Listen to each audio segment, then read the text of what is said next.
1750s on, now the next great rebellion, there was another pivotal point in world history, was what was called the 1798 rebellion here in Ireland.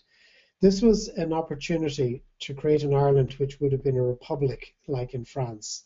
They were motivated and obviously they were influenced by the revolution in France. This is 1798, shortly after the rebellion or the revolution in France.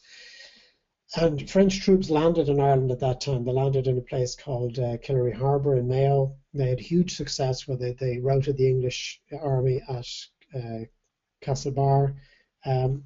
They met another large force of English at a place called Ballinammuck, and they were heavily defeated there. Again, it's instructive of the view that was held of the Irish at the time. The Irish were mostly massacred after the battle, and the French were rounded up and sent back to France, because the Irish were seen as having committed treason, which is kind of an interesting legal thing since they hadn't accepted the loyalty to the crown in the first place. But in any event, the 1798 rebellion was put down with terrible brutality. The battle, as I said, was lost at Ballinammuck, and the French forces defeated.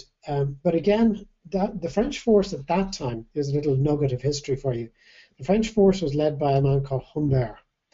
At that time, they still had the Directorate in France, and Napoleon was not the leader of France. Napoleon was in Egypt at this time. Had Humbert succeeded in Ireland and taken Ireland from the English and established a French colony here, Napoleon would not have come to power in Europe.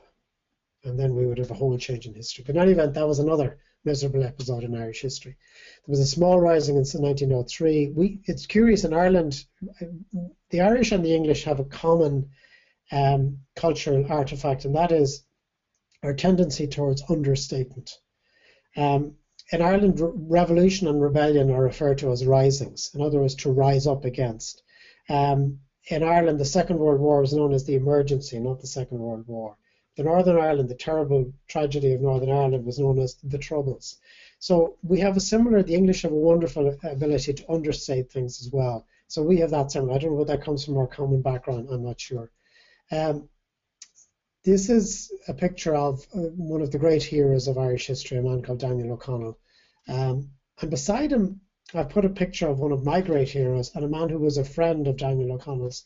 This is Frederick Douglass, the freed or former slave in America, who, if you don't know about him, you should read about him, because he was a wonderful, extraordinary man. He was an escaped slave originally, but he came to Ireland incredibly at the time just leading up to the famine in Ireland.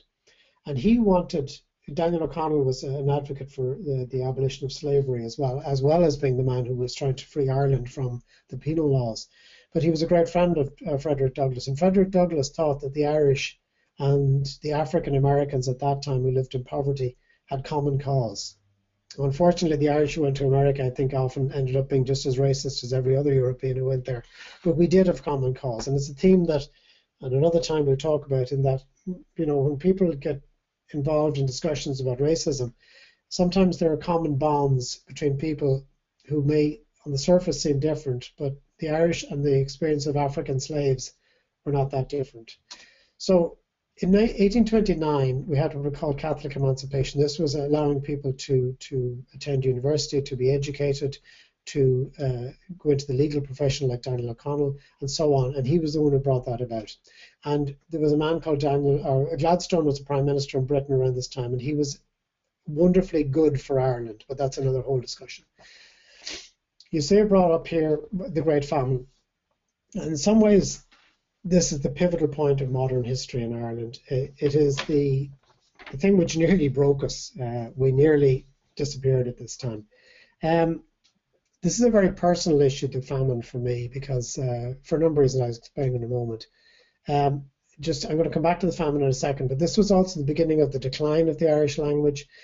And let me draw a parallel between the modern world here. In Ireland at that time, the language began to decline because the opportunities for work were in the English language. In other words, if you could speak English, you could get work. So many families encouraged their children to speak English. There's a curious thing in the west of Ireland, in the Gaeltacht areas where people speak Irish mostly. A family there, the oldest child would be taught Irish and learn Irish because they would be expected to inherit the land and to stay there. And the younger children would learn English because they would emigrate. And that was, if you look at modern day Tibet, the same thing has been repeated there, where Tibetans' language is being actively discouraged even by Tibetans themselves, because if they learn Chinese, they can get jobs. So history echoes down through the ages and things repeat themselves.